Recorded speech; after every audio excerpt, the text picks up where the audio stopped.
Bien-aimés dans le Seigneur, nous écoutons d'abord le cantique.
Bien-aimés dans le Seigneur, nous adorons le Seigneur avec le cantique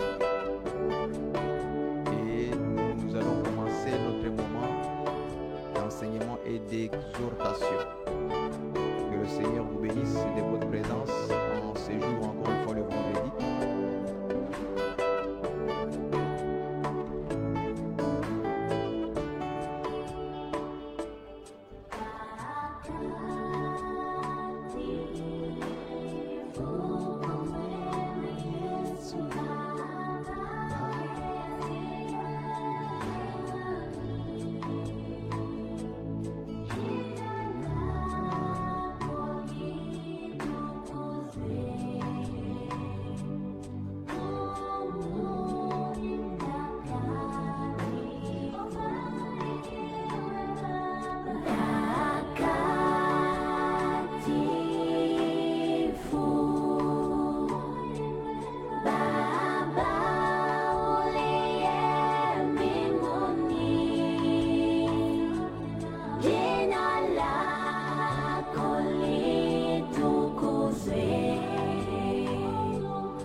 Voilà, bien-aimés, voilà, nous sommes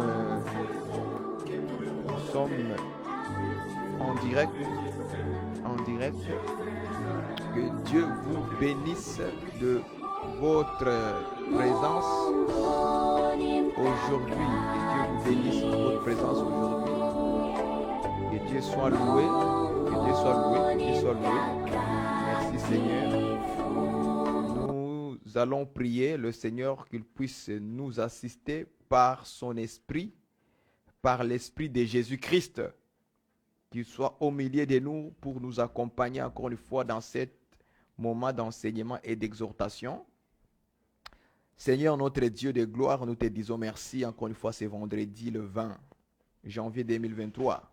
Tu nous as fait grâce encore une fois aujourd'hui que nous puissions voir ces jours, que nous puissions nous retrouver avec nos bien-aimés autour de la parole. Je te dis, Seigneur, merci pour les souffles de vie, pour la bonne santé, pour le courage, la force.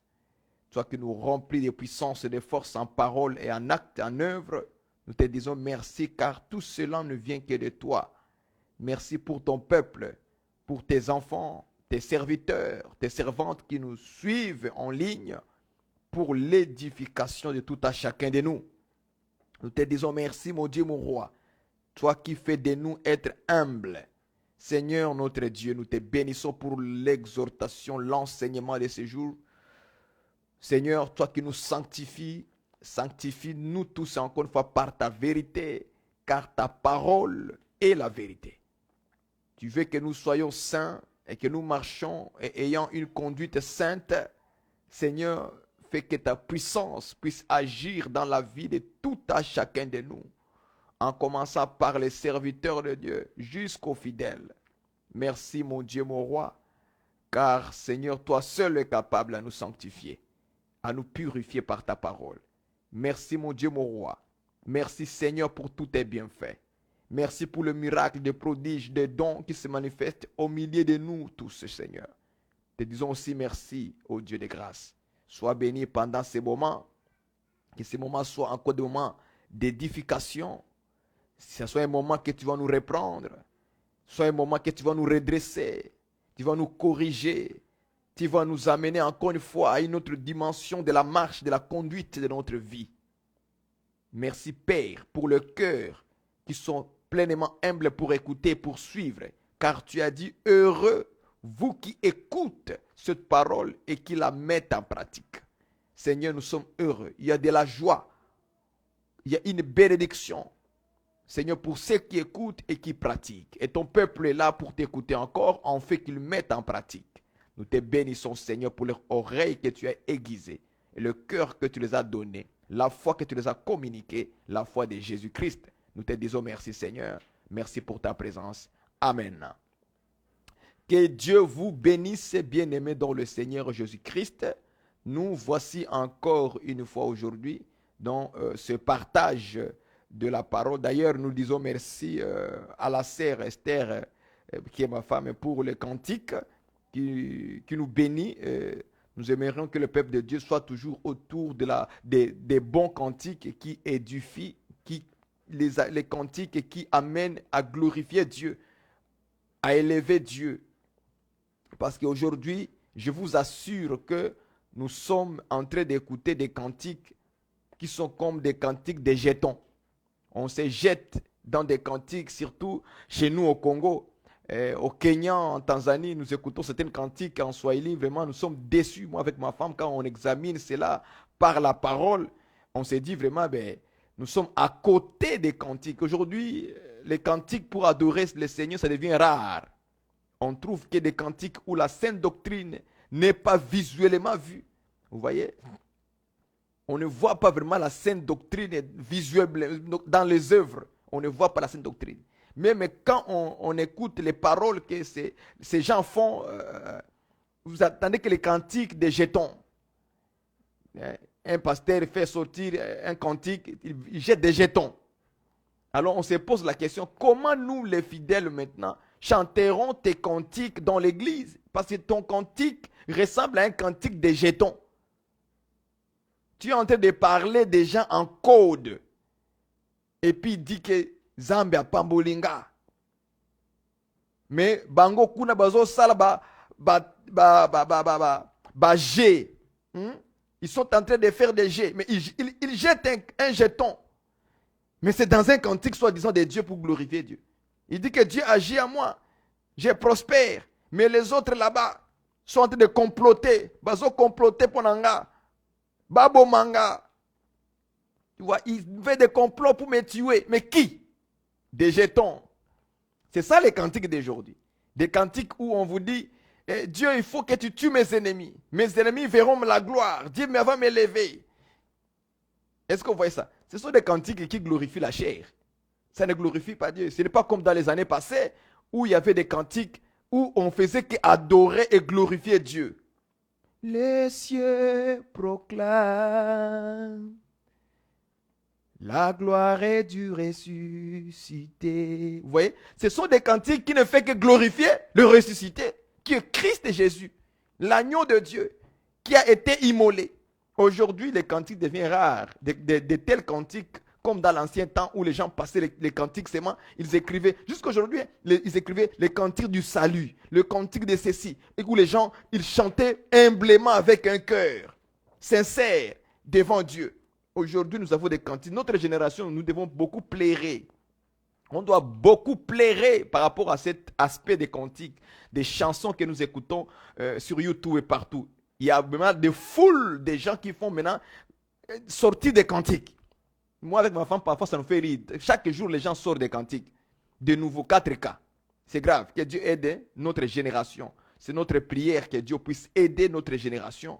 Que Dieu suscite encore des gens qui vont emmener des bons cantiques, en fait d'édifier, parce qu'il est aussi recommandé de s'entretenir par des cantiques, des psaumes, des hymnes pour notre édification et pour notre croissance dans le Seigneur.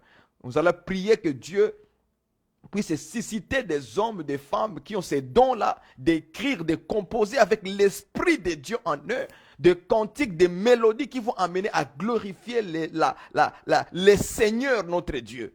C'est ça que nous voulons. Pas les affaires de Nzambe Pambolanga, Bango Kuna comploter pour Nanga. Qui complote contre toi? Donc vous voyez que c'est un cantique, mais des jetons. Il parle des gens que lui il connaît. Mais il fait ça un cantique chrétien.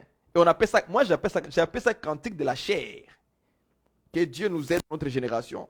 Parce qu'il y a beaucoup de choses que j'ai remarqué, que j'examine, sont en train de se faire, de se perdre. Beaucoup de choses. La manière de chanter, de se présenter devant les gens d'aujourd'hui, à cause de la technologie, on est en train de perdre beaucoup de jeunes, pensant que si je chante des cantiques, Nzambe Apambolanga, Bango Kuna Baso comploté pour Nanga, alors il pense qu'il a chanté Dieu. Non, chanter Dieu, c'est chanter l'enseignement, la parole. C'est ça chanter Dieu. C'est chanter les Écritures, la parole de Dieu. C'est ça que David a dit. Je chante ta parole. Et c'est ça. Que Dieu vous bénisse pour ceux qui ont les oreilles pour entendre. Donc, nous allons continuer pour notre moment d'exhortation, d'enseignement sur le livre de Matthieu, chapitre, aujourd'hui on va parler sur chapitre 5. Il est écrit ceci dans ma version Louis II 1910. Heureux les affligés, car ils seront consolés. Non, ça c'est le verset 4, verset 5. Heureux les débonneurs, car ils hériteront la terre. Heureux les débonneurs, car ils hériteront la terre. C'est ça que nous allons parler aujourd'hui. Matthieu chapitre 5, verset 5. Heureux les débonneurs, car ils hériteront la terre.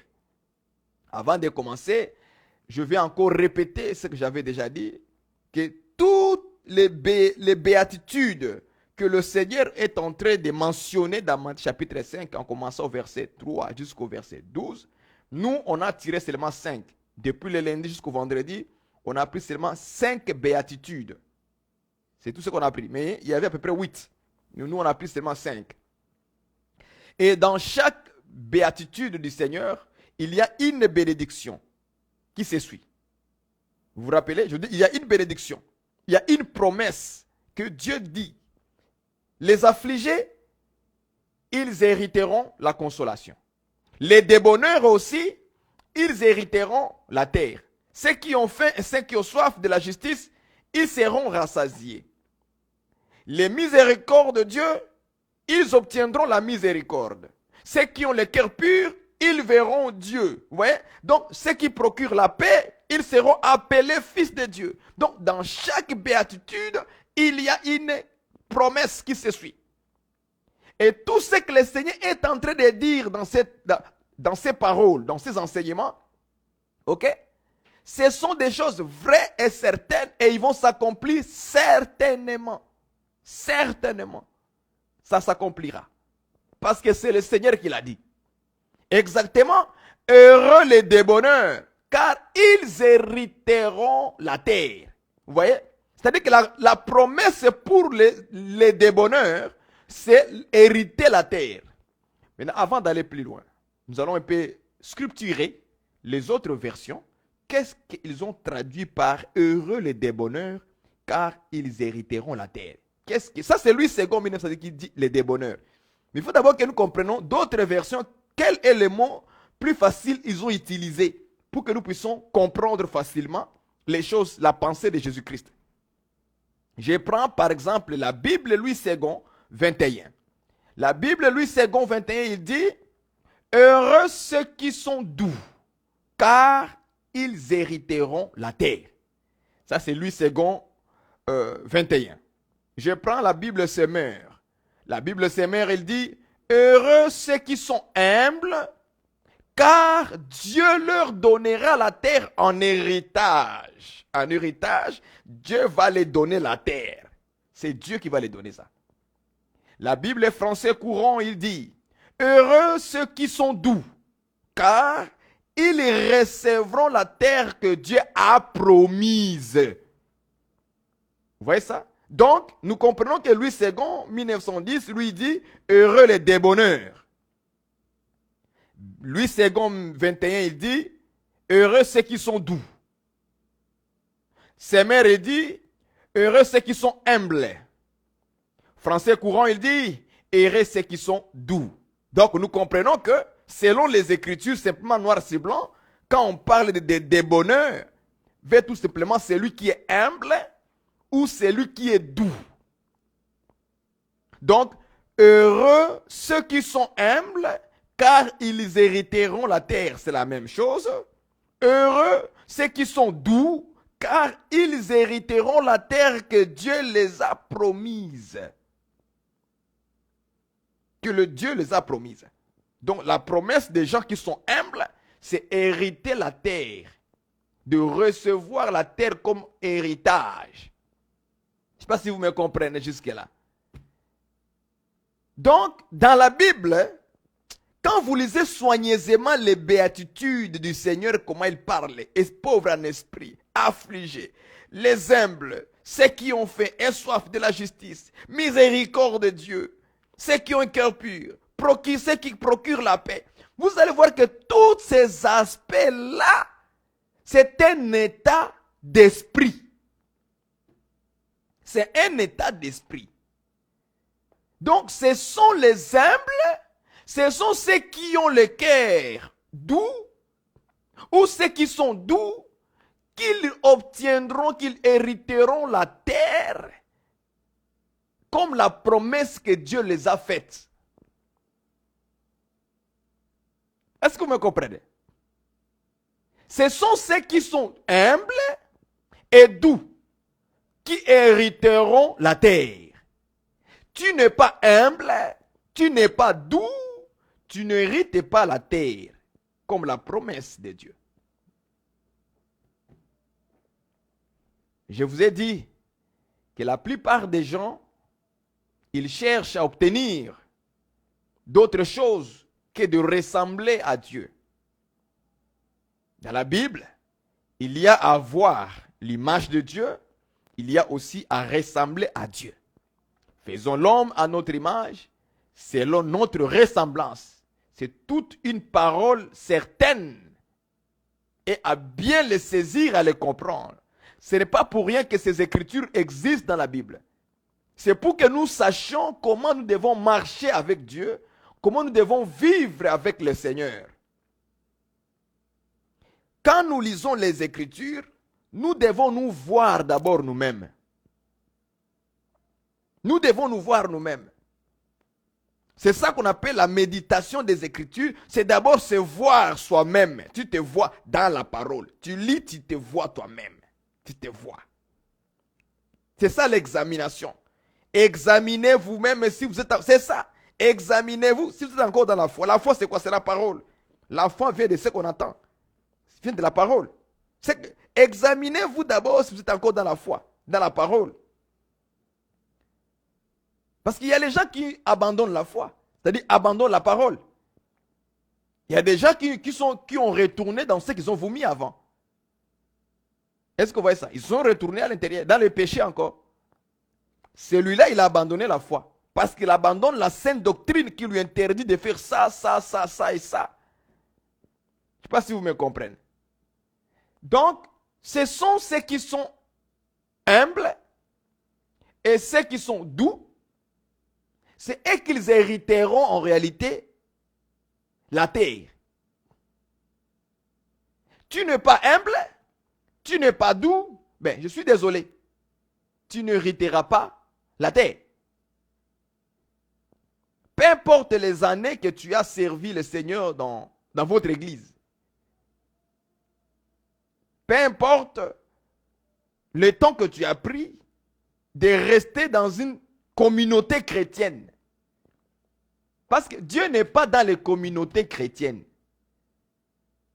Dieu est dans sa parole. Quand je parle de communauté chrétienne, ce sont les noms que nous avons dans les quartiers. Les noms des églises. Parce que tout le monde peut se lever le bon matin et créer son église et lui donner le nom communauté, église, communauté chrétienne. Ça devient un nom. Donc Dieu n'est pas dans ces noms que nous citons. Même, je vais encore choquer un peu plus.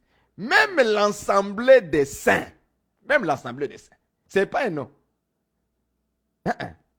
Nous devons avoir la maturité. Ce n'est pas un nom. Ce n'est pas parce que je mets une pancarte dehors là-bas, assemblée des saints. Automatiquement, nous sommes assemblés des saints devant Dieu. Non, ça ne marche pas comme ça avec le Seigneur. Non, non. Quand nous regardons les saints, 1 Corinthiens, je prends d'abord là-bas avant d'aller dans mon message. 1 Corinthiens. 1 Corinthiens. Chapitre 1, verset 1. Paul, appelé à être apôtre de Jésus-Christ par la volonté de Dieu et le frère Sosthène, à l'église de Dieu qui est en Corinthe, à ceux qui ont été sanctifiés en Jésus-Christ, appelés à être saints, et à tous ceux qui invoquent en quelque lieu que ce soit le nom de notre Seigneur Jésus-Christ, leur Seigneur et le nôtre. Vous voyez? On a fait appeler, sanctifier d'abord les Corinthiens en Jésus-Christ. C'est-à-dire, on devient saint par la sanctification en Jésus-Christ. On ne devient pas saint avec la sanctification fabriquée. Bon, nous prenons un pancarte, on écrit Assemblée des saints. On met ça dehors. Les gens, quand ils passent dans la route, ils voient là-bas, on écrit Église, Assemblée des saints. C'est ça ce que les gens voient. Même les kimbangistes aussi peuvent dire, et aussi ils peuvent écrire Assemblée des saints. Tout le monde peut écrire ça. Est-ce que vous voyez ça? Mais Dieu connaît véritablement son ensemble de saints sur la terre. Ce sont ceux qui sont sanctifiés en Jésus-Christ, virgule, appelés à être saints. Je vais prendre aussi Éphésiens. Je vais ajouter Éphésiens chapitre 4. Éphésiens chapitre 4. Je vais aussi ajouter ça. Éphésiens chapitre 4.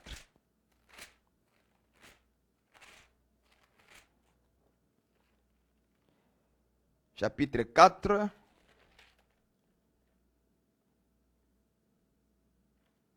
Je vais aller dans le verset 11, car là on parle de ministère, n'est-ce pas? Regarde ce qu'on dit. Verset 11. Et il a donné les uns comme apôtres, les autres comme prophètes, les autres comme évangélistes, les autres comme pasteurs et docteurs, virgule, pour le perfectionnement des saints en vue de l'œuvre du ministère et de l'édification du corps de Christ. Vous voyez ça? Paul dit dans 1 Corinthiens chapitre 1 verset 1 que nous avons été sanctifiés en Christ Jésus, virgule, appelés à être saints. Cette appellation ici à être saint ne peut venir que lorsqu'on te sanctifie en Jésus-Christ. C'est-à-dire que Dieu reconnaît les saints, Ce sont ceux qui ont été sanctifiés en Jésus. Si tu n'as pas été sanctifié, que tu sois pasteur, que tu sois évangéliste, que tu sois docteur, prophète, ainsi de suite. Si tu n'es pas sanctifié d'abord en Jésus-Christ, frère, on peut créer toutes sortes d'émissions sur Facebook. Si on n'est pas d'abord sanctifié en Jésus-Christ, nous ne pouvons pas être appelés saints. Donc, l'appellation saint vient du fait qu'on t'a sanctifié en Jésus-Christ. Je sais pas si vous comprenez. Maintenant, un ministre qui est sanctifié en Jésus-Christ, voilà pourquoi maintenant dans Ephésiens chapitre 4, verset 11, il a donné les uns comme apôtres, les autres prophètes, évangélistes, pasteurs, docteurs. Pour faire quoi maintenant? Pour le perfectionnement des saints. C'est-à-dire que maintenant, un ministre qui est sanctifié en Jésus, il est appelé d'être un saint homme. On l'appelle saint ministre. Vous voyez ça? Si lui maintenant il viendra parler, si lui maintenant viendra exhorter, si lui maintenant viendra enseigner, c'est pour faire quoi? Perfectionner maintenant celui qui est déjà sanctifié en Jésus, qui s'appelle saint. Parce que vous me comprenez? C'est pourquoi maintenant il peut venir maintenant te perfectionner. Quand lui il viendra enseigner, prêcher, c'est pour maintenant perfectionner celui qui est déjà sanctifié en Jésus. Je ne sais pas si vous me comprenez.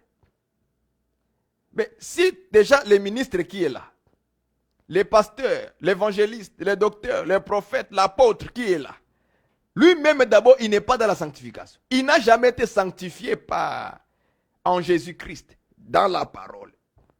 Jésus c'est quoi aujourd'hui? Je prends Jean chapitre. Jésus c'est qui aujourd'hui? Parce que les gens se posent maintenant, Jésus, sanctifié en Jésus, ça signifie quoi? C'est facile à comprendre. Nous cherchons sanctifier. Le verbe sanctifier. Jean chapitre 17, verset 17. C'est quoi le verbe sanctifier? Nous avons été sanctifiés en Jésus-Christ. En Jésus-Christ. Maintenant, j'explique sanctifier. Le verbe est sanctifier. Écoute ce que Jésus dit maintenant dans Jean 17, verset 17. Je lis avec vous. Sanctifie-les par ta vérité, des points. Ta parole est la vérité. Acclame le Seigneur. Maintenant, Jésus lui-même, il vient. Il dit au Père, Père, sanctifie-les. Les ici, c'est toi, c'est moi, c'est nous maintenant. Sanctifie-les par ta vérité. Ta parole est la vérité. C'est que Dieu sanctifie le peuple par la parole. C'est ça que maintenant, un ministre qui a déjà été sanctifié par la parole, en Jésus-Christ, par la parole, par la vérité, un enseignement de la vérité. Il sera capable de perfectionner celui qui a été sanctifié en Jésus maintenant. Je ne sais pas si vous me comprenez.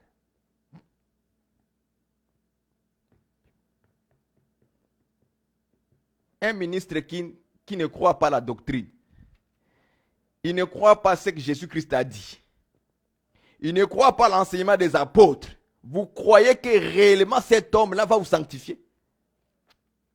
Lui-même, il ne croit pas la doctrine, ce que les apôtres ont dit, il ne croit pas ça. Il ne croit pas que la femme doit se voiler pendant la prière. Il ne croit pas. Il ne croit pas que la femme ne doit pas prêcher. Il ne croit pas. Est-ce que vous comprenez ça? Il passe son temps à se quereller. Il ne croit pas qu'un homme de Dieu ne doit pas être dans le querelle. Non, il ne croit pas ça. Non. Lui, il croit qu'il peut parler à tout le monde comme il veut, se quereller avec tout le monde comme il veut. Or, il dit qu'un ancien, un serviteur de Dieu ne doit pas être dans les querelles. Il ne croit pas ça. Parce que croire là, mon frère, ce n'est pas en français. Croire, c'est la mise en pratique, frère. On dira que tu as cru. Croire, ce n'est pas, tu crois dans la tête. Comme beaucoup de gens croient aujourd'hui, ils croient dans la tête en fait. Mais dans la pratique, on ne voit pas ce qu'ils croient.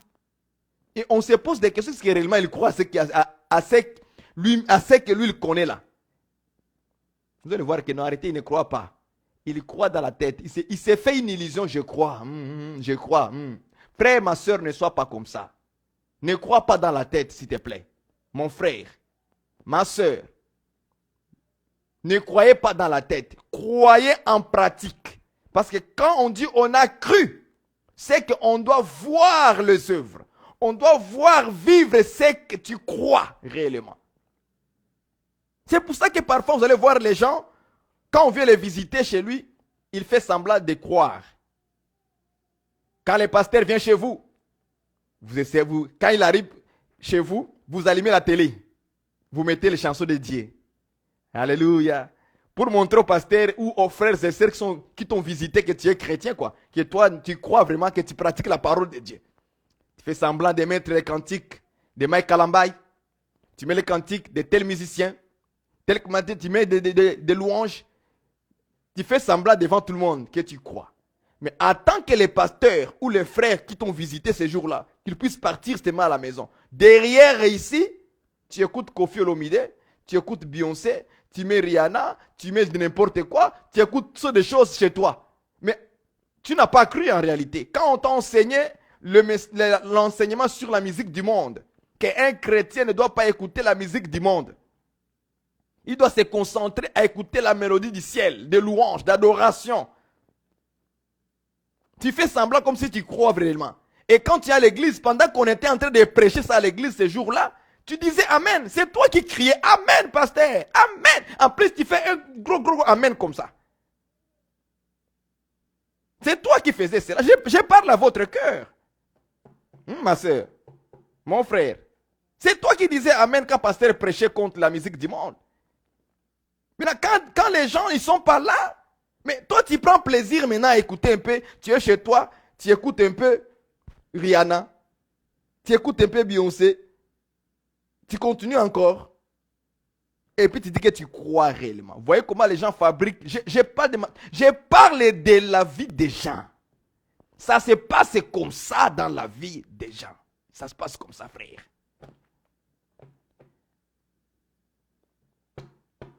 Et puis on dit qu'on croit réellement, on croit à la parole. Croire, ce n'est pas dire croire.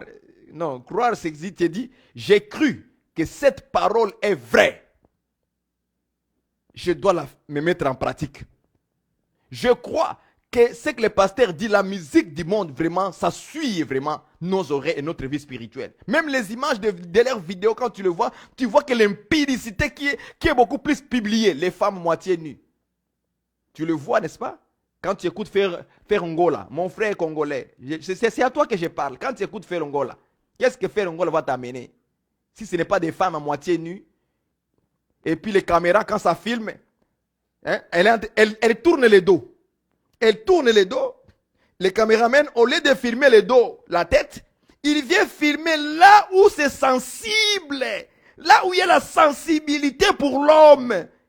Et comme elle est en mouvement de la danse, comme elle est en mouvement de la danse, elle donne les dos au caméraman. La caméra va faire le zoom. Elle va venir zoomer là où il y a la sensibilité, là où là c'est sensible. C'est là maintenant qu'elle vient, elle tire là-bas, boum, elle balance l'argile. Et c'est là, Satan sait que c'est là où tu auras sué, tu vas suer tes pensées. Hey. Je parle de la vie, hein, déjà d'abord, avant d'aller dans le message. Que le Seigneur nous aide aujourd'hui, beaucoup de chrétiens qui se disent chrétiens réellement. La vie des gens, de beaucoup de gens, frères, c'est terrible. C'est terrible. Ils ne croient pas, les gens ne croient pas. C'est pourquoi les pasteurs ne doivent pas mettre confiance aux hommes, aux fidèles. Non. Mettez confiance en l'Éternel. Quand je dis que les pasteurs ne doivent pas mettre confiance aux gens, ça veut dire quoi? Les amen là que les gens disent là. Amen. En plus, il dit très fort dans l'église. Méfiez-vous. La plupart des amen ne sont pas vrais. Moi, je connais, moi, je sais de quoi je parle. Je connais de quoi je parle. Et surtout, quand vous entendez dans l'assemblée, quelqu'un dit, prêche, pasteur, prêche. C'est qu'il y a un problème. C'est un signe qu'il y a un problème. pasteur, dis-les. Non. Quand il commence à jeter des petits mots pendant qu'il est en train de prêcher, dis-toi qu'il y a un problème. Ces frères-là, ou cette sœur-là, surtout ce sont les femmes, cette sœur-là, cette maman-là, c'est que dans la salle, il y a quelqu'un avec qui ils sont en conflit. Maintenant, comme la parole que tu as fait sortir, ça ressemble au problème que la personne a avec sa collègue. C'est pourquoi il dit, prêche-les, pasteur. Pour dire prêche-les, pasteur, là, c'est pour dire que cette parole, ça concerne la personne avec qui ils sont en conflit. Vous voyez ça maintenant? Nous, on comprend tout ça. Quand j'entends ça, je dis, calmez-vous, restez assis. Taisez-vous. Quand on dit Amen, hein, dans la Bible, quand on dit Amen, c'est pour la gloire de Jésus. C'est ça que Paul a dit dans 1 Corinthiens quelque part. Il dit, les Amen, les oui et les Amen que nous disons, il dit c'est pour sa gloire. C'est ça la Bible. C'est ça la Bible. Les pasteurs doivent veiller sur ça. C'est ça la Bible. Les oui et l'amen que nous disons, j'ai manqué l'écriture, c'est ma chance de les chercher. C'est pour la gloire de Dieu. Oui, c'est pour lui donner gloire. Pas pour venir jeter des pierres. Teyabango kaka. Pour dire que c'est la personne avec qui là, c'est que le pasteur dit là, c'est ça ressemble. L'autre doit écouter. Mais ça te concerne aussi. Quand le pasteur prêche, il ne prêche pas seulement pour une personne là-bas, il prêche pour tout le monde. Donc ce n'est pas le temps de commencer à jeter Teyabango, prêchez-les, dis-les. Non, ce n'est pas à toi de me dire ça. D'ailleurs, ça c'est l'impolitesse pendant la prédication. Regardez, quand Dieu dit à Aaron, oh, l'écriture me vient. Quand Dieu dit à Aaron, il dit à Aaron qu'il prononcera la bénédiction sur le peuple. Et Aaron a commencé à citer, à proclamer la loi de Dieu. Et chaque fois quand Aaron prononçait la parole de Dieu, le peuple disait Amen. J'ai oublié l'écriture là où ça se trouve. Quand Aaron disait que celui qui méprisera son père et sa mère soit maudit, le peuple répondit Amen. Que celui qui maltraitera ceci, cela, le peuple disait Amen. Celui qui couchera, maudit celui qui couchera avec la bête quelconque. Et le peuple disait Amen. Est-ce que vous voyez ça? Le peuple ne disait pas Aaron, dis-les. Non. Ça c'est le manque d'irrespect. Ah, Seigneur Jésus. Ça c'est le manque d'irrespect pendant la prédication.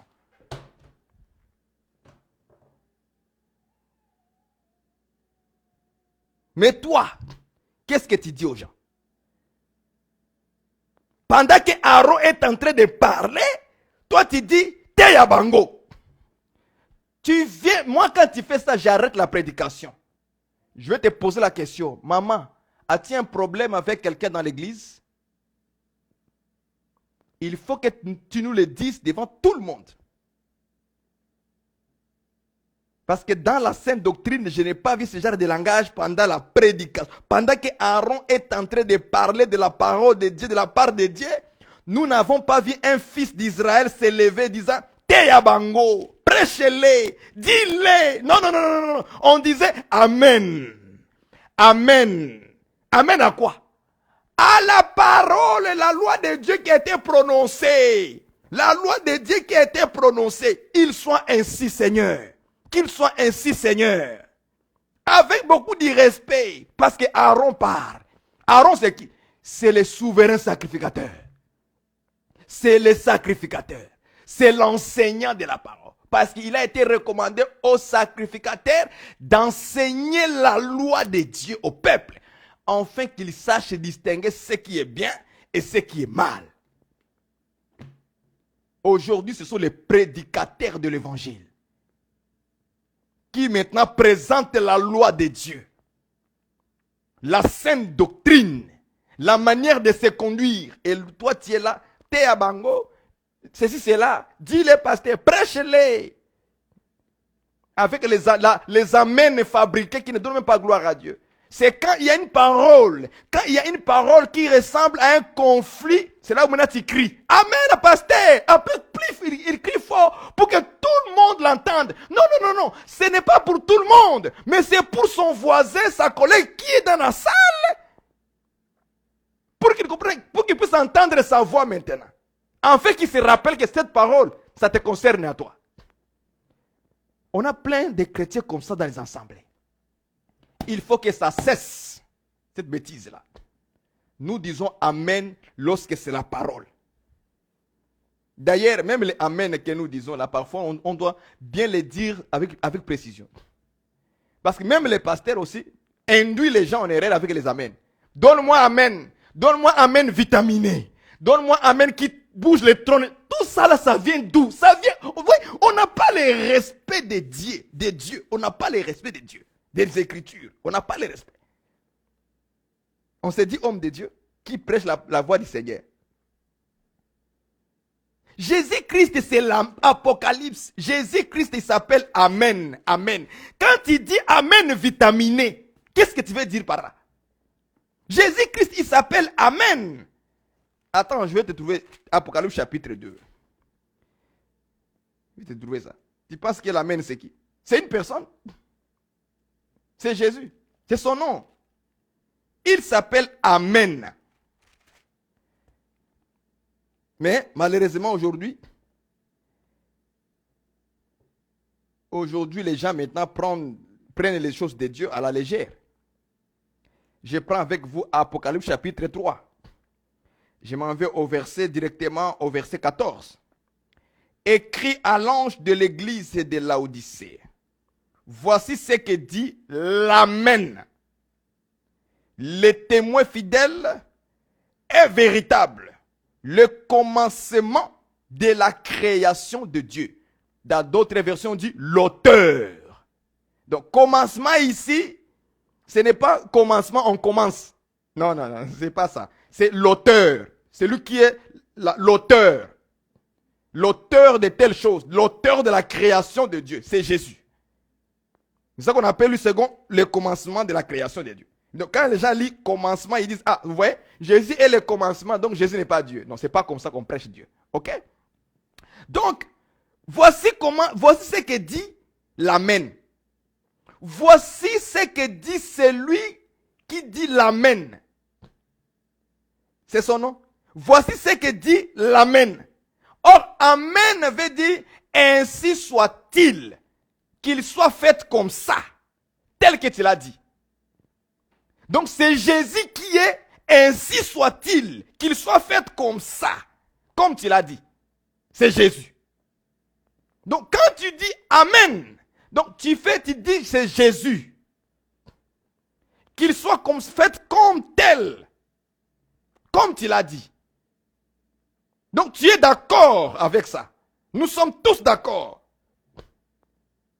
Est-ce que vous voyez ça? C'est pour ça qu'on dit maudit soit l'homme qui couche avec une bête quelconque. Les peuples répondaient disant Amen. Amen à quoi? Ça dit ainsi soit-il, qu'il soit fait tel que Dieu te le dit dans ta propre loi. Or Jésus s'appelle Amen. C'est lui, Amen.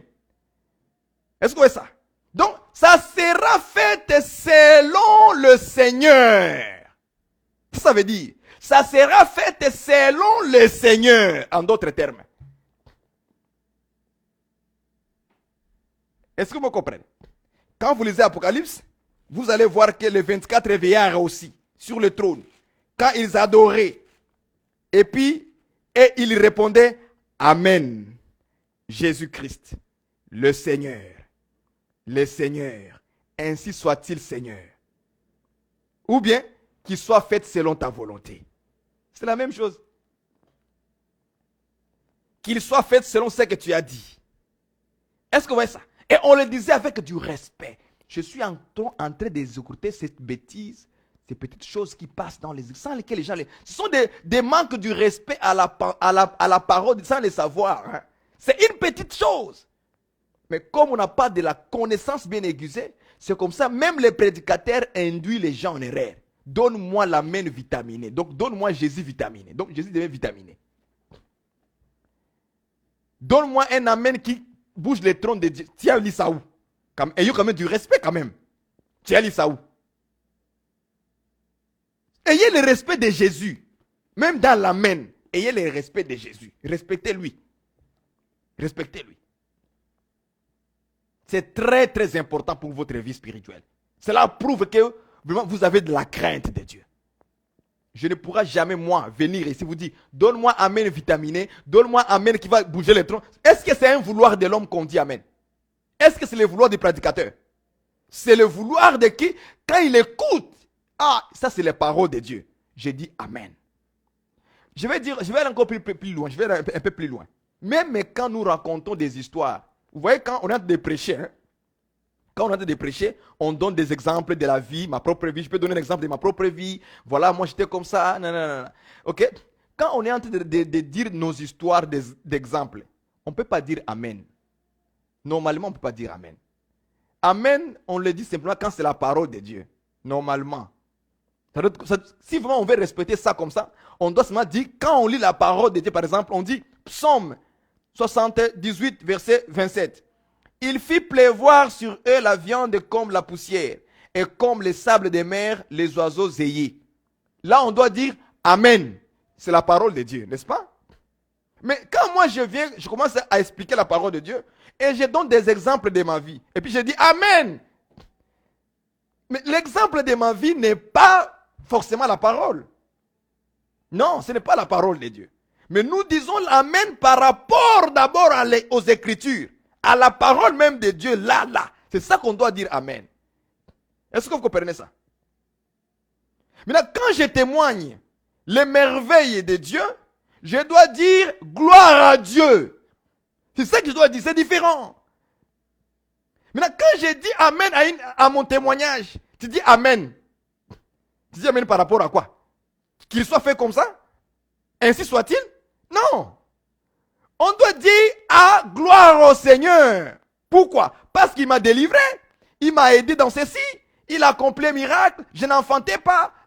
Dieu m'a visité. M'a permis que je puisse avoir un enfant. Gloire à Dieu. Vous voyez ça? Est-ce que vous comprenez ce que moi je comprends? Je ne sais pas si vous me comprenez. Paul a dit ça dans 1 Corinthiens. On dit Amen pour la gloire de Dieu parce que c'est sa parole. Car sa parole, ses promesses, c'est oui et Amen. Vous voyez? Ses promesses. Quand vous prenez le mot promesse là, c'est oui et Amen. C'est la parole. C'est dans la parole qu'il a promis. Tout est dans la parole. Là-bas, la promesse. Ces promesses sont oui et Amen. C'est dans la Bible. Dieu a mis toutes les promesses à l'intérieur. Il les a cachées à l'intérieur. Donc quand vous lisez les Écritures, la vie éternelle, c'est une promesse. C'est oui et Amen. Donc quand je lis l'Écriture où Jean dit, la promesse qu'il nous a faite, c'est la vie éternelle. Donc la vie éternelle, c'est une promesse de Dieu. C'est que cette promesse-là, la vie éternelle, c'est le oui et Amen. Et nous, on doit dire Amen. Je ne sais pas si vous me comprenez. C'est très profond, hein? Ce n'est pas des choses à prendre à léger. Les Amen vitaminés, les Amen qui bougent le tronc de Dieu. C'est comme si Dieu était étonné parce que toi tu as dit Amen. Parce que, hey, non, non, ça c'est des bêtises. C'est des bêtises. Hein? Il faut que nous soyons des enfants sages et intelligents selon la voix du Seigneur par le Saint-Esprit qui agit en nous. C'est très important ce que je vous dis. Est-ce que vous comprenez ce chose-là? Donc c'est comme ça que beaucoup pensent que croire, c'est le fait de donner une idée que je crois. Non. Celui qui croit, il se met en marche. Il montre réellement que je crois à ça. Tu viens chez moi, mais tu verras que si vraiment il croit à la sainte doctrine. Même si tu n'es pas là, même si tu ne viens pas chez moi. Mes enfants verront que vraiment papa croit à ça. Maman croit à ça. Est-ce que vous voyez ça? Tu ne peux pas dire que je crois, puis j'ai fait le contraire de ce que je crois. C'est impossible. Ce que tu n'as pas cru. Est-ce que vous voyez ça? Ce que tu n'as pas cru. Jean chapitre, je pense que c'est Jean chapitre 20, je crois. Chapitre 20. Je vais chercher ça. 17, 20. Oui, c'est 17, 20. Jean 17, 20. Écoutez ce qu'il est écrit. Ce n'est pas pour eux seulement que j'ai pris, mais encore pour ceux qui croiront en moi par leur parole. Vous voyez ça? Ils ont cru en quoi? Ils ont cru en Jésus par la parole. Est-ce que vous voyez ça? Maintenant, cette parole dans laquelle tu crois, qu'est-ce qu'on devait voir? Les œuvres de la parole, n'est-ce pas? La politesse, la soumission, l'amour. Vous voyez? On devait maintenant voir tout. Si réellement tu as cru à cette parole-là que les apôtres ont prêché, maintenant on doit voir les fruits. Par exemple, je donne l'écriture. 1 Corinthiens chapitre 11. 1 Corinthiens 11. Allons-y rapidement. On va prendre une parole et puis on va voir si réellement tu crois. Et puis on verra si réellement tu crois. 11, je prends avec toi le verset 4.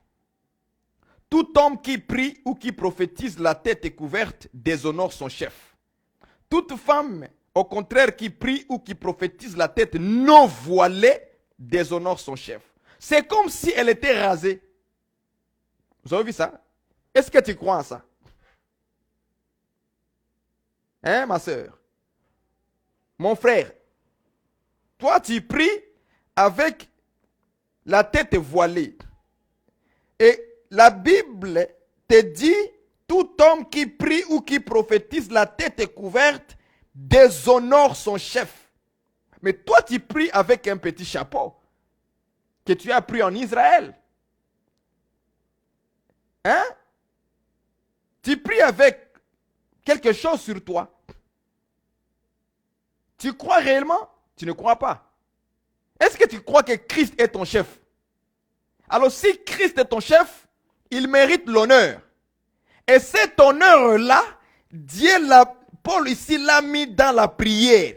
C'est que même dans la prière, Christ doit tirer son honneur, son respect. Quand tu rentres en prière, Christ doit tirer son honneur dans ta prière. Il veut que tu puisses l'honorer. Ça, c'est la pratique. Hein? Ici, là, nous sommes de la pratique. Physiquement comme ça. On doit voir si vraiment tu crois à la parole. Également pour la sœur aussi. Il dit toutes les femmes, au contraire, donc le contraire de l'homme, qui prie ou qui prophétise, la tête est non voilée. La tête est non voilée. Déshonore son chef. Ma soeur, est-ce que tu crois réellement que ton mari, c'est ton chef? Est-ce que tu crois réellement en cela? Ton mari, c'est ton chef. Alors, si ton mari, c'est ton chef, il doit aussi tirer l'honneur. Dans la prière, il doit avoir l'honneur pour lui aussi. Et pendant la prophétie. C'est la Bible. C'est ça les Écritures. Voilà pourquoi vous devez appliquer la parole dans laquelle vous croyez. Non. Pendant la prière, une femme doit se voiler la tête. Si moi je venais avec un chapeau dans ma tête, avec quelque chose couvert dans ma tête, comme on le voit, tous les prophètes aujourd'hui partent maintenant en Israël, aller acheter des foulards, je ne sais pas comment on les appelle, des foulards israéliens là, hein? Avec des petits chapeaux qu'on met ici au rond là. Maintenant, c'est rendu un mouvement qui est en train de venir chez les Congolais, les prophètes au Congo, au Gabon, même en Côte d'Ivoire. J'ai vu ça. Des pasteurs commencent à porter les petits chapeaux des Juifs avec les foulards qui sont allés acheter là-bas pour, je sais pas, pour augmenter la puissance. C'est comme si Dieu n'a plus de force. Non, nous comprenons. Ce sont simplement des gens qui se sont introduits dans le ministère sans être appelés au ministère. Est-ce que vous comprenez ça? Les petits chapeaux là, c'est pour dire que vous êtes tous dans les déshonneurs. Tous. Vous ne respectez pas Christ. Vous ne donnez pas l'honneur à Christ. C'est la parole. Si vous comprenez ça, frère, c'est. Donc, j'ai parlé de tout ça selon ce que le Seigneur est en train de me donner comme message que je dois amener vers le peuple. C'est important aussi d'écouter l'Esprit de Dieu lorsqu'il veut instruire les gens. Donc, nous allons retourner dans notre sujet. Heureux ceux qui sont humbles, car ils hériteront la terre. Ils hériteront la terre. Maintenant, comment nous définissons être humble? Être humble. Comment on définit ça? Être humble. Humble. Nous allons prendre maintenant la définition sur le mot être humble. On a compris que les débonneurs, les mots débonneurs qu'on dit dans Matthieu 5, verset 5, selon Louis II, 1910. Dans d'autres versions, on a dit doux, ceux qui sont doux, ou ceux qui sont humbles. Donc, on va utiliser des mots plus faciles à comprendre. Parce que les débonneurs, c'est un mot que moi-même, je ne l'utilise pas souvent. Mais presque même pas. Mais les mots humble et doux, quand même dans notre langage de tous les jours, c'est les mots qu'on utilise. Humble, doux, humble, doux. Vous voyez ça? Donc, on va aller beaucoup plus selon les versions Semeur et les versions Louis II 21. On va utiliser humble et doux, selon les Écritures maintenant. On va expliquer humble selon les Écritures. Comment on définit être humble? Comment être humble? Prenons Matthieu 18, verset 4. Matthieu 18, verset 4. Matthieu 18, verset 4. Allons-y rapidement. C'est pourquoi quiconque se rendra humble comme ces petits enfants sera le plus grand dans le royaume des cieux. Hier, on a parlé encore d'être plus grand dans le royaume. Qui est le plus grand parmi nous? C'était ça la question des disciples au temps de Jésus. Jésus a dit quoi? Il a dit, c'est lui qui va servir les autres. Donc quand on sert les autres, on est plus grand parmi tous. Mais quand on refuse de servir, on croise les bras, on veut que les gens te servent, tu es le plus petit en réalité. Ça, c'est comme ça que nous, on le comprend dans l'église, partout dans le monde entier, selon l'enseignement de Jésus. Ok? Ne cherchez pas la gloire d'être élevé par les hommes parce que vous voulez que les hommes portent ton sac, tu ouvres la porte de voiture, tu sois devant sur un trône qu'on appelle chaise de pasteur. La chaise de pasteur en trône. Ok? Non, c'est pas ça être le plus grand. Même si le pasteur est en arrière de l'église, de l'assemblée locale, il restera toujours pasteur. Ça ne va rien changer. Que le pasteur soit au milieu, dans l'assemblée, dans la foule, tu es toujours pasteur. Ça n'enlèvera rien. Ok? Être en avant là-bas, les gens disent que ça, c'est donner l'honneur au pasteur. Hey! Bon. Oui, si c'est l'honneur pour nous les hommes, mais pas pour Jésus. Ça ne change absolument. Je dis frère, ça ne change absolument rien du tout. C'est une coutume humaine. C'est notre propre façon de voir les choses. Mais ce n'est pas réellement la façon de Dieu de voir les choses. Je ne sais pas si vous me comprenez. Je ne sais pas. Je sais que vous avez d'autres pensées. Si tu vas dans une assemblée et qu'on met les chaises devant là pour les pasteurs, cela ne veut pas dire que c'est vraiment l'honneur, le véritable honneur, selon Dieu, non. C'est juste une chaise avant. C'est comme les pharisiens de la Bible. Ils aimaient aussi avoir des places, les premières places dans les synagogues. Voilà. Matthieu 23, voilà. Ils aimaient avoir le premier place dans les synagogues, comme aujourd'hui, dans des temples qu'on appelle les églises aujourd'hui. Les pasteurs aiment les premières places en avant et les peuples derrière. Alors, les gens dans la tête se disent que quand quelqu'un est là-bas en avant chez les pasteurs, donc il est honoré. Ça, c'est l'honneur selon les hommes. Il faut mettez ça dans votre tête. Ça, c'est l'honneur selon les hommes, pas selon Dieu. Je ne sais pas si vous me comprenez. L'honneur, selon Dieu, le respect, c'est d'abord servir les autres. Dieu dit, voici un homme qui a de l'honneur. Est-ce que vous comprenez? N'avez-vous pas vu les gens? Ils sont partis s'asseoir en avant. Dès qu'un homme qui a plus d'honneur que lui arrive, on le fait sortir, on l'amène encore en arrière et on le remplace par quelqu'un d'autre. Est-ce que vous voyez ça? Avoir la place dans une église en avant, qu'on appelle ça la première place dans la synagogue. Je parle le langage de Jésus. Première place dans les synagogues. Donc aujourd'hui, Première place dans les églises, bâtiments. Tout le monde vient s'asseoir là-bas. Il pense que si je m'assois là-bas, je suis un homme de Dieu. Je suis arrivé dans une assemblée au Burundi. Et moi, j'ai préféré rester en arrière, le dernier. Et là, je voyais quelqu'un venir me prendre en arrière. Il dit, non, docteur, viens, tu dois s'asseoir ici. Moi, dans mon cœur, je riais. Je dis, oh. Bon, pour le respect, pour ne pas les scandaliser, j'acceptais. J'allais m'asseoir devant. J'ai compris que beaucoup de gens sont encore très loin. Très loin. Ils aiment trop d'honneur humain, charnel, qui n'aboutit. Et c'est pour ça que les gens se tuent dans les églises. Ils se donnent le poison à cause de ça. Que Dieu nous délivre. Que Dieu nous délivre. Que Dieu nous délivre. Amen. Là, on peut dire Amen. Gloire au Seigneur. Gloire à Jésus. Hein? Est-ce que vous voyez ça? Hey. Que Dieu délivre beaucoup des hommes de Dieu, des frères, des sœurs. Parce qu'ils ont mal compris le Seigneur. Bon. Que Dieu le fasse grâce. Ok. Matthieu 18, verset 4. La définition du mot humble. C'est pourquoi quiconque se rendra humble, comme ce petit enfant. J'aime ça. Ça veut dire qu'un petit enfant, c'est ça être humble. Humble. C'est ça.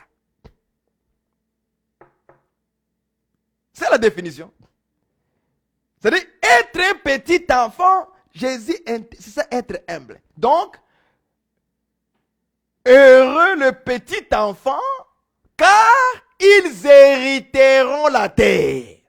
C'est que la terre est donnée aux petits enfants. C'est ça qu'on appelle dans un langage plus sophistiqué, humble.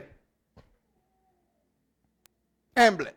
Donc, la terre, l'héritage comme la terre, sera donné aux petits enfants. On reviendra enseigner sur les petits enfants. Parce que dans la Bible, comprendre enfant a plusieurs définitions. Enfant. Partout on dit enfant, petit enfant. On viendra expliquer ça, chaque enfant dans la Bible. Nous avons premièrement ici humble comme petits enfants. Donc, être aussi humble, Jésus t'appelle que tu es un petit enfant. Que tu sois pasteur, homme de Dieu, reconnu, puissant ou quoi que ce soit. Si tu es seulement humble, Jésus t'appelle, tu es un petit enfant. Vous voyez, ça c'est une façon de voir petit enfant. Paul aussi de son côté, il parle aux Corinthiens. Il dit, oh les Corinthiens, vous êtes les enfants. Il dit, pourquoi c'est un enfant? Il dit, parce que vous êtes encore dans la chair. Vous voyez ça? C'est-à-dire que quand quelqu'un est dans la chair, on l'appelle aussi enfant, petit enfant. Donc, il y a dans la définition, petit enfant comme dans le sens être humble. Il y a aussi être un enfant ou petit enfant dans le sens où quelqu'un marche dans la chair au lieu de marcher par l'esprit. Ça aussi, c'est un petit enfant qui marche selon la chair. C'est un enfant. Je ne sais pas si vous me comprenez. Jésus-Christ, de son côté, lui, il vient. Dans Jean chapitre 1, verset 12, qu'est-ce qu'il dit? À tous ceux qui l'ont reçu, il les a donné quoi? Le pouvoir de devenir enfants de Dieu. Là aussi, on voit aussi une image de l'enfant aussi. C'est-à-dire, tout celui qui a reçu le Saint-Esprit, devant Dieu, c'est un enfant. Pasteur ou pas. Frère en Christ, sœur en Christ, tu es enfant. Parce que tu as reçu le Saint-Esprit, tu es un enfant qu'on appelle enfant de Dieu en général. Comme par exemple moi ici. Je suis grand en âge. Je suis maintenant marié avec les enfants. N'est-ce pas? Devant mon père, je suis son enfant, même si je suis grand. C'est comme ça aussi dans le Seigneur. Même si tu es pasteur. Mais devant Dieu, tu es un enfant parce que tu es enfant de Dieu. Donc quand mon père me voit, qu'est-ce qu'il dit? Ah, ça c'est mon enfant. Vous voyez ça? Mais je suis vieux. Ce n'est pas dans le sens un petit bébé. Non, non. C'est pour une identité que ça, c'est celui qui vient de moi. Est-ce que vous voyez ça? Donc, ayant le Saint-Esprit, tu es aussi enfant de Dieu dans le terme spirituel. Ça aussi, c'est une façon de voir enfant. Si vous comprenez ça. Paul parle à Timothée. Timothée, mon enfant dans la foi commune. Est-ce que vous voyez ça? Là aussi, nous voyons une autre catégorie d'enfants. Est-ce que vous me comprenez? C'est que Timothée était l'enfant par rapport à qui? À Paul. Vous voyez ça? Paul appelle Timothée mon enfant dans la foi commune. C'est que Timothée c'est un enfant. Mais par rapport à quoi? C'est par rapport à l'enseignement. C'est lui qui l'a enseigné. Il a, comment dirais-je? Il a enseigné, il a baptisé, il a amené à Christ par son enseignement. Il a encadré, voilà. Il a encadré Timothée dans la foi. Alors Timothée devient son enfant. Là aussi, c'est une autre catégorie d'enfants. Donc, vous voyez qu'il y a plusieurs façons de voir les termes enfant, enfant, enfant, enfant. Ce sont des enseignements qu'il faut donner à l'église. Et on reviendra là-dessus un jour et on va donner cet enseignement. Parce que j'ai beaucoup de choses à dire là-bas. Là où Paul a dit, Timothée, mon enfant dans la foi commune.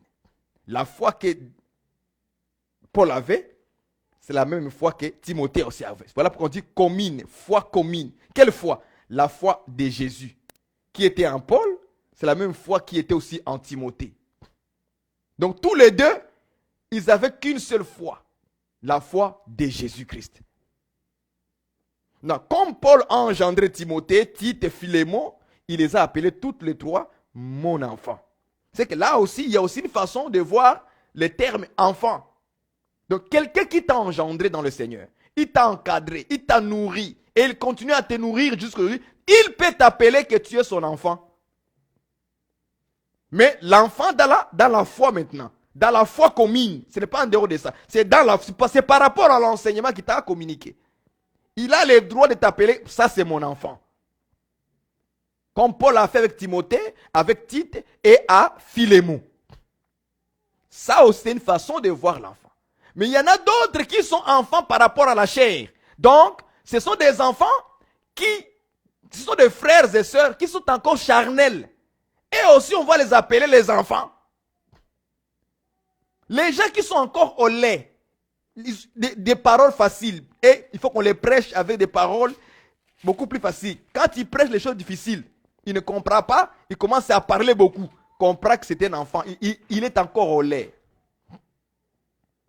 Il est encore au lait. Quand quelqu'un est encore au lait, on l'appelle aussi enfant. Il n'est pas encore mature. Il n'a pas la maturité dans les choses de Dieu. C'est aussi un enfant par rapport à l'enseignement qu'il reçoit. Ok? Donc ça, ce sont des choses qu'on reviendra parler plus tard. Plaise à Dieu que si Dieu le voudra bien, on va en parler. Amen. Donc dans la définition de humble, c'est tout un enfant. Si tu es humble frère, c'est que tu es un enfant. Ok? Nous allons prendre... on va prendre, expliquer Matthieu chapitre 19, verset 14, parce que le temps passe aussi très vite. Je ne sais pas si je saurais terminer tout de suite l'exhortation, mais prenons Matthieu 19, verset 14. Matthieu 19, verset 14. Jésus dit, laissez les petits enfants et ne les empêchez pas de venir à moi. Car le royaume des cieux est pour eux, pour ceux qui les ressemblent. Vous avez vu ça? Le royaume des cieux est pour qui? Pour ceux qui ressemblent à ces petits enfants-là. Or, dans Matthieu 18, verset 4, il a déjà dit. Je lis avec vous, Matthieu 18, 4. C'est pourquoi quiconque se rendra humble comme ses petits-enfants. Ça? Or, les petits-enfants, c'est ça, être humble. Et Jésus, dans Matthieu 19, verset 14, il est dit que ces enfants-là, ne les empêchez pas, les petits-enfants, à venir à moi. Pourquoi? Il dit, car le royaume de cieux est pour ceux, pour les humbles, pour ceux qui les ressemblent, pour ceux qui vont se rendre humbles comme ces petits-enfants. Le royaume des cieux est pour eux. Voilà la terre qu'ils hériteront. C'est le royaume des cieux. Voilà la promesse que Dieu vous donne à tous ceux qui sont humbles, tous ceux qui sont comme des petits-enfants. Ils vont hériter le royaume, car le royaume c'est pour les petits-enfants, ce n'est pas pour les gens qui ont une tête bourrée de versets. Il y a des chrétiens qui sont vraiment, ils maîtrisent les Écritures comme un livre de français de l'histoire. Hein? Vous savez, vous venez, vous allez. Il a maîtrisé tout ça. Vous savez, vous connaissez, vous allez. Il a tout maîtrisé. Tous les Écritures, il connaît dans la tête. Mais aujourd'hui, frères et sœurs, je vais vous dire que être humble, c'est un état d'esprit. Humble, c'est un état d'esprit. Quand vous regardez un petit enfant, qu'est-ce que vous voyez en lui? Un état d'esprit. Moi-même, je le vois moi-même. Je le vois moi-même. Avec mon fils, je le vois. Tu peux taper ton fils. Toi qui l'as tapé parce qu'il a fait une faute. Mais pendant qu'il est en train de pleurer, il revient, papa, papa, papa, papa. Il vient encore vers celui qui l'a tapé. Un état d'esprit. Combien de fois aujourd'hui un homme de Dieu peut avoir, ou un frère ou une soeur, peut avoir un problème avec un autre frère en Christ, avec un autre ministre, et avoir le courage de dire non, ça c'est mon frère. Non, mais je ne peux pas faire ça. Je vais l'appeler. On ne peut pas rester longtemps sans lui parler, sans parler avec mon frère. Tu l'appelles au téléphone. Bonjour frère, comment tu vas? Même si c'est lui qui t'a fait du mal, mais tu as le courage de prendre le téléphone et de l'appeler. Bonjour frère, comment tu vas frère? Ça fait longtemps qu'on ne se sait pas parler. Je voulais avoir tes nouvelles. C'est comment là-bas? Et la famille, ta femme, tes enfants, et tes affaires fonctionnent, ça marche? On va prier le Seigneur au téléphone. Seigneur, aide mon frère, aide ma soeur, voilà, regarde ce qui s'est passé, voilà mon Dieu, prospère lui Seigneur, bénis-le Seigneur, interviens mon Dieu mon roi. Combien de gens auront ce courage de le faire comme un petit enfant? C'est tout un état d'esprit. Prendre la force, l'appeler au téléphone et parler avec lui. C'est parce que toi, tu es dans la catégorie un petit enfant. On te gifle, on te crache dessus. Tu es le premier de prendre ton téléphone et de l'appeler et de dire bonjour mon frère. Vous comprenez ça? C'est tout un état d'esprit. Être humble, ce n'est pas le fait que moi, Barouani, j'ai dit, moi je suis humble. Hein? Non, ça ce n'est pas être humble. Non, non, non. Évitez ça, évitez ça. Évitez ça, évitez ça, évitez ça. Être humble, ce n'est pas le fait que tu le dis. Tu peux le dire, mais tu n'as pas l'état du cœur. Attends, on va lire ça tout de suite. On va lire ça tout de suite. Être humble et doux est un état d'esprit. Je prends avec vous un Pierre. Un Pierre, c'est un état d'esprit. Ce n'est pas de la blague. Vous devez chercher ça. Chapitre 3, 1 Pierre chapitre 3, verset 4. Non, je commence au verset 3. Ayez non cette parure extérieure qui consiste dans le cheveu tressé, les ornements d'or ou les habits qu'on rêvait.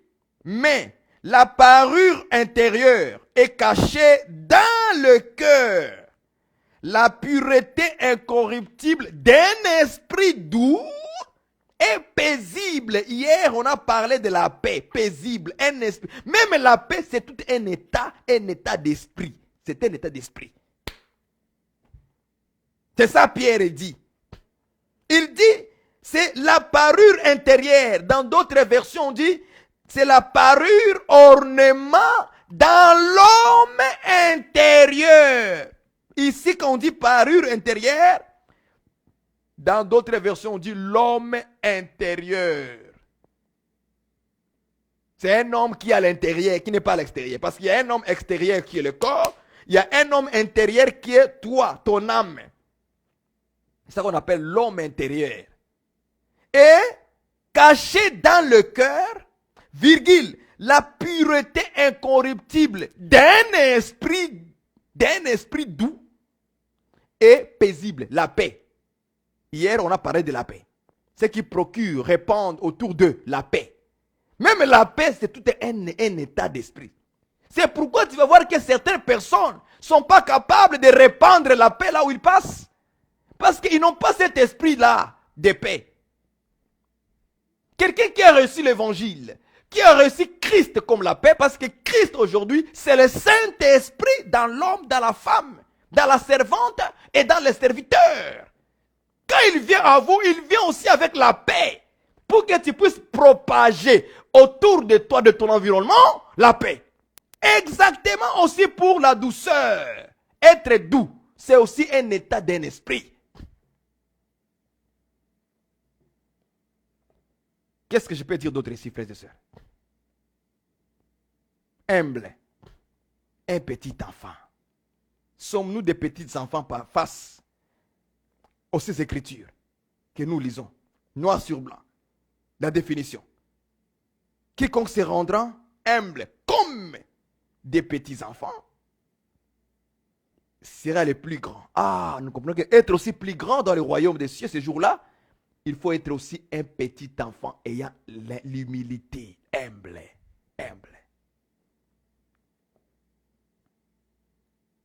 Ouais. Nous avons beaucoup de choses à travailler dans notre vie, frères et sœurs. On a encore beaucoup de choses à travailler dans notre vie. C'est tout un état d'esprit. Selon Pierre, c'est un état d'esprit. Je prends 1 Corinthiens rapidement avec vous et puis je pense qu'on va finir par là. Ou si d'autres personnes veulent encore beaucoup plus de versets, ils peuvent m'écrire en privé, je vais les envoyer d'autres versets qui parlent être humble et doux, c'est tout un état d'esprit. Jésus-Christ a dit, je suis doux, humble de cœur. Vous allez lire ça dans Matthieu 11, verset 29. Je suis doux, humble de cœur. Ouais, c'est un état humble, l'humilité, c'est un état du cœur. Ce n'est pas le fait que je le dise devant vous. Frère, moi je suis humble. Mais oui, tu l'as dit. Mais on ne l'a pas vu dans tes actes. On ne l'a pas vu dans tes œuvres. C'est un état du cœur où on dégage l'humilité. Ça sort comme ça. On n'a pas besoin de dire que frère, moi je suis humble. Non, tu n'as pas besoin de le dire. Tu as besoin de les manifester simplement. C'est pourquoi il faut beaucoup prier le Seigneur, que Dieu nous aide vraiment, que nous puissions avoir cet esprit-là d'humilité, vraiment être humble. Que cela ne soit pas seulement un langage qu'on va faire sortir pour plaire aux gens que tu es humble, pour dire, frère, je suis humble. Non, là, tu te donnes toi-même le témoignage. Laisse-moi aussi voir si vraiment tu es humble. Je connais les gens qui ils ont dit à la télévision, frère, moi je suis humble, mais dans leur vie, en réalité, ils ne sont pas humbles. Ils ne le sont pas. C'est pourquoi quand on parle, on doit aussi appliquer la parole de Dieu qui dit, ne te loue pas toi-même, qu'un autre te loue et non pas tes lèvres. Il faut aussi parfois laisser l'écriture aussi nous accomplir dans notre vie aussi comme ça. Laisse que les autres témoignent, disent que le frère ici, il est humble vraiment. C'est moi un frère humble. Vous voyez ça? C'est aussi important que les témoignages sortent du dehors aussi. C'est très très important aussi parfois. Beaucoup disent qu'ils sont humbles, mais en réalité, ils n'ont pas l'état du cœur. Leur cœur n'est pas humble. Jésus dit, je suis doux et humble de cœur. Ça doit sortir dans le cœur, frère. C'est dans le cœur où l'humilité sort. Ça ne sort pas dans la tête ou dans les réflexions. Non! Ça sort dans un état du cœur. Un esprit doux. La douceur, c'est un état d'esprit. Même dans Proverbe 29, il dit ça. Proverbe 29, verset 23. 29, verset 23. Regarde ce qu'il dit, selon ma version. Louis II 1910. Je prends le verset 23. L'orgueil d'un homme l'abaisse. C'est lui qui est humble d'esprit reçoit quoi? Obtient la gloire. Ouais. C'est que humble d'esprit, humble du cœur, c'est la même chose. Jésus dit, je suis humble du cœur. Vous voyez ça? Je suis doux. Pierre lui dit, esprit doux, d'un esprit doux. C'est quand Jésus dit, je suis doux, il veut simplement dire, je suis d'un esprit doux et humble du cœur.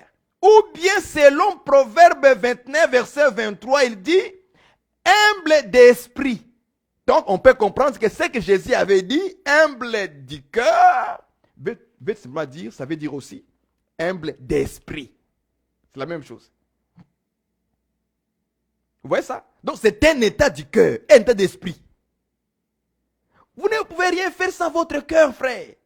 Les lèvres ont beaucoup proclamé, je suis humble, je suis doux. Tu as beaucoup proclamé par tes œuvres. Et moi et vous, arrêtons un peu. Laissons maintenant que les œuvres, réellement, si nous sommes en Christ, on a été sanctifiés en Jésus-Christ réellement. Laissons d'abord de parler. Laisse maintenant que tes œuvres sortent. Et on verra si réellement tu es doux ou humble de cœur. Alors, ceux qui sont humbles du cœur hériteront la terre, le royaume. Le royaume a été donné pour des petits enfants. Pour ceux qui les ressemblent à eux. C'est à eux appartient quoi? Le royaume. Or, on veut nous montrer que les humbles, ce sont les petits enfants. Comme des petits enfants. C'est à eux qu'on confiera la terre, qu'on confiera le royaume des cieux. C'est à eux qu'on les donnera ce royaume-là. Parce qu'ils étaient humbles de cœur, humbles d'esprit, pas humbles dans le lèvre, en parlant beaucoup. Non. Ah, j'aime la Bible. Seigneur, aide-nous pour qu'on arrive à cette dimension-là. Humble du cœur, humble d'esprit. Et il y a des bénéfices. Des bénéfices. Quand on est humble, quand on est doux, il y a des bénéfices. Et regardez ça. Regardez ça. Dans Proverbe 29, verset 23, on dit, l'orgueil d'un homme l'abaisse. Mais celui qui est humble d'esprit obtient quoi? Il obtient la gloire. Vous voyez ça maintenant? C'est quand on est humble, il y a des bénéfices. C'est que tu obtiendras la gloire. Tu seras béni. Est-ce que vous comprenez ça?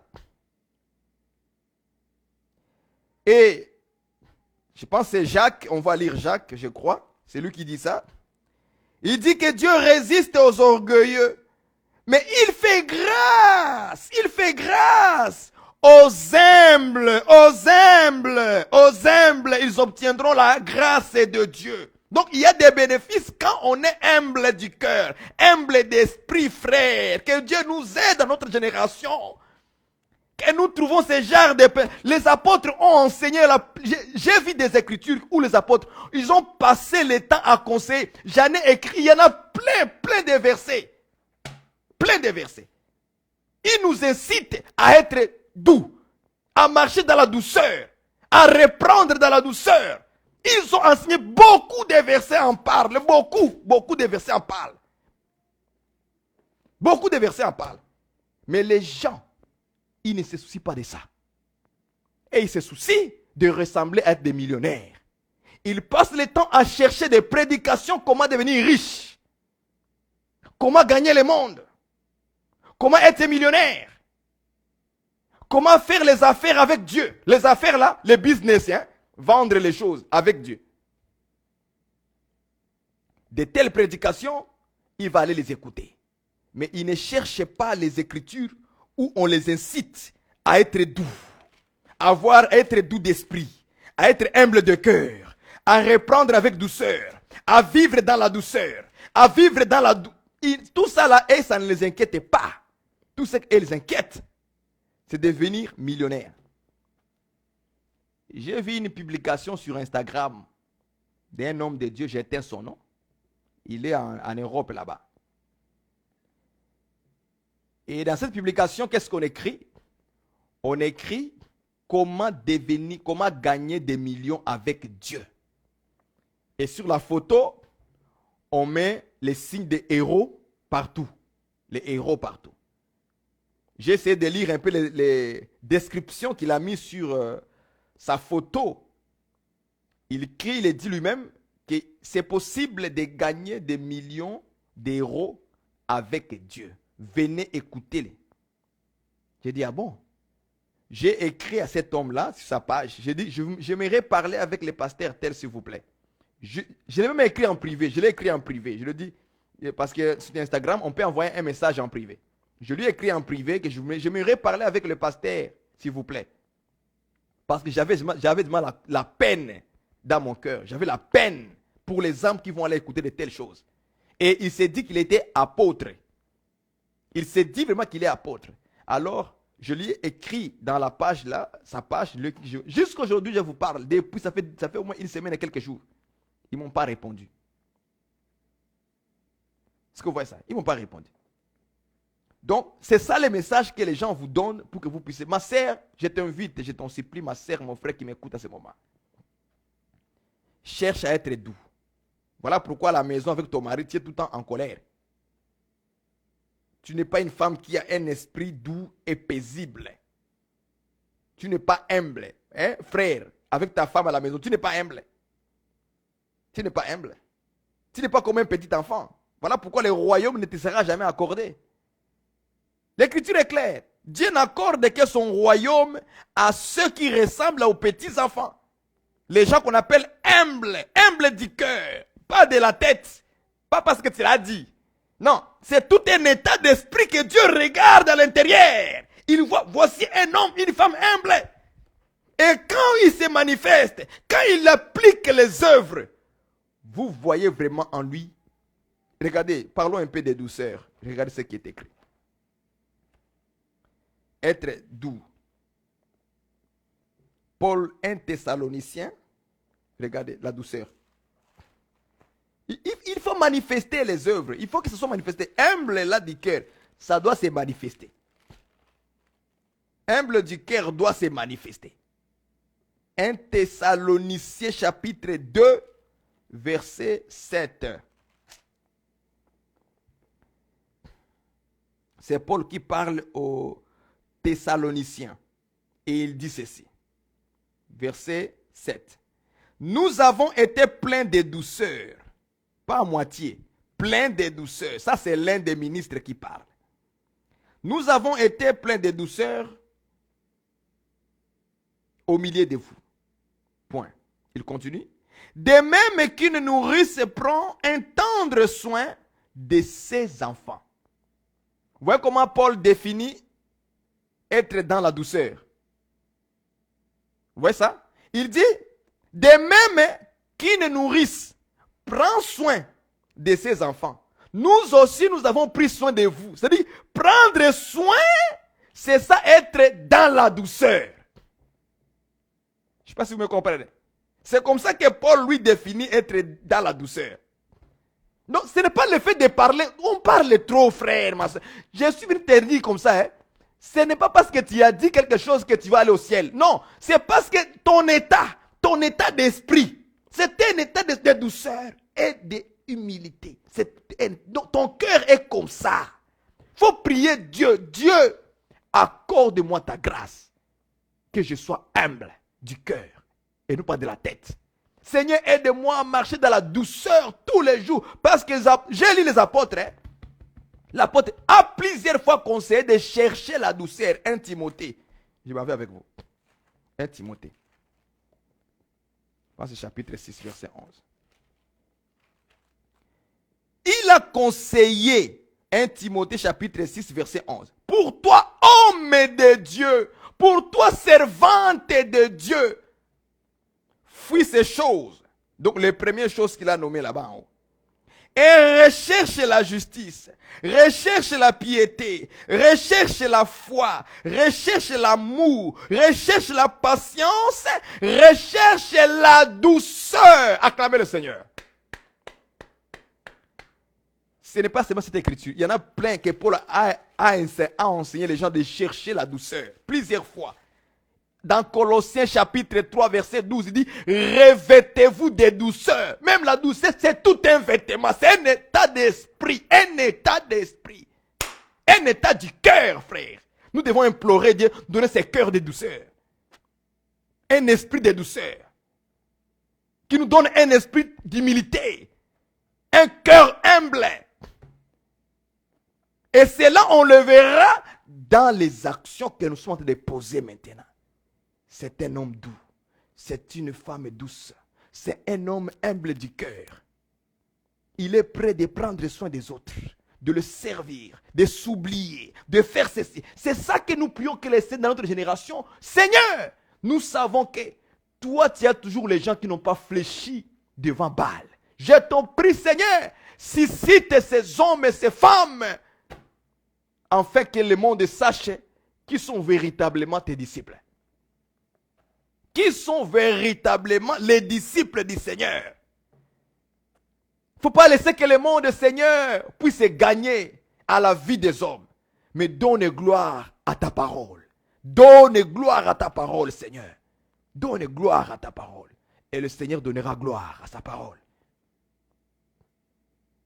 Et il justifiera ses serviteurs et ses servantes à qui il a répandu son esprit. Afin qu'ils soient ses témoins. Ah, témoins comment? Pas seulement témoins en parlant, mais témoins dans les bonnes œuvres.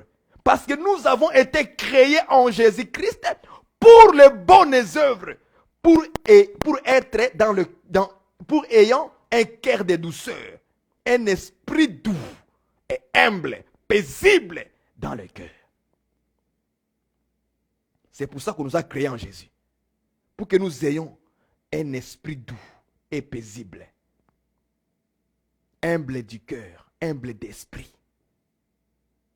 Je pense que mon message a été beaucoup plus clair. Je remis ça ensemble parce que je n'ai plus le temps. Le temps est déjà passé. Nous allons clôturer notre vendredi aujourd'hui. Que Dieu vous bénisse pour ceux qui ont entendu.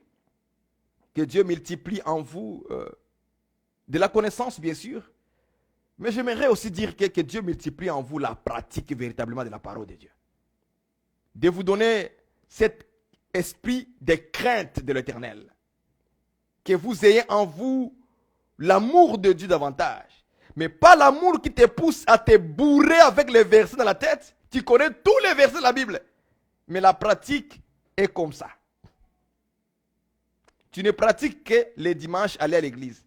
On n'a pas dit qu'aller à l'église dimanche c'est une pratique. C'est une vie. Ce n'est pas une pratique. C'est que selon la doctrine, tu dois être avec tes frères. C'est normal. Mais si dans ta vie personnelle, tu ne t'engages pas à vivre aussi la parole partout, même si le pasteur n'est pas là, ma soeur, mon frère, si j'ai ton supplie, fais l'honneur de Jésus. Honore Jésus dans ta conduite là où tu es. Même si les pasteurs ne sont pas là, même si les hommes ne sont pas là, même tes frères ne sont pas là, je t'en supplie, honore Jésus par ta conduite. Et Dieu te bénira. Et il fera de sorte que tu sois prospéré dans tes affaires. C'est pourquoi il y a des choses que Dieu bénit nos vies physiques comme ça, parce qu'on l'a honoré partout. Que Dieu vous bénisse. Nous allons prier. Seigneur notre Dieu, Père de gloire, je bénis le peuple que tu as voulu qu'il puisse écouter aujourd'hui la parole. Oh Seigneur, donne-nous la force et le courage encore. Accorde, Seigneur, à tout à chacun de nous un cœur humble, un état d'esprit humble, un esprit humble, un esprit doux à tes serviteurs, à tes servantes, à tes enfants, à ton église. Car il y a une promesse qui se cache dans ces choses, Seigneur. C'est qu'ils hériteront la terre. Le royaume est pour ceux qui le ressemblent. Oh Dieu de grâce, fais-nous grâce, Seigneur, dans notre cœur, que nous voyons, que tu puisses voir toi-même qu'un état d'esprit humble et doux. Dans toutes choses, même quand nous reprenons les adversaires, qu'on puisse les reprendre dans la douceur. Même quand nous vivons avec nos frères et sœurs, que nous puissions vivre dans la douceur. Et beaucoup d'amour. Augmente à nous l'amour parfait qui vient de toi et non pas l'amour fabriqué dans la tête. Avec plein de versets bourrés, Seigneur, Et qu'on ne soit pas bourré dans notre génération, Seigneur, mais qu'on soit des vrais pratiquants. C'est ça qui est agréable devant toi. C'est celui qui vit, qui écoute et qui pratique. Il est heureux. Seigneur, merci pour la joie que tu donnes pour ceux qui pratiquent et qui comprennent ces choses. Je t'en prie, Seigneur Jésus-Christ, d'amener nos cœurs à l'humilité véritable. Et non pas à ce que nous disons, mais à ce que nous vivons. Sois béni, Seigneur. Sois glorifié à toi qui nous écoutes. Nous te supplions encore. Au nom de Jésus-Christ, ainsi nous avons prié. Amen. Que Dieu vous bénisse et qu'il augmente encore en vous beaucoup de paroles à pratiquer. Soyez bénis. Amen.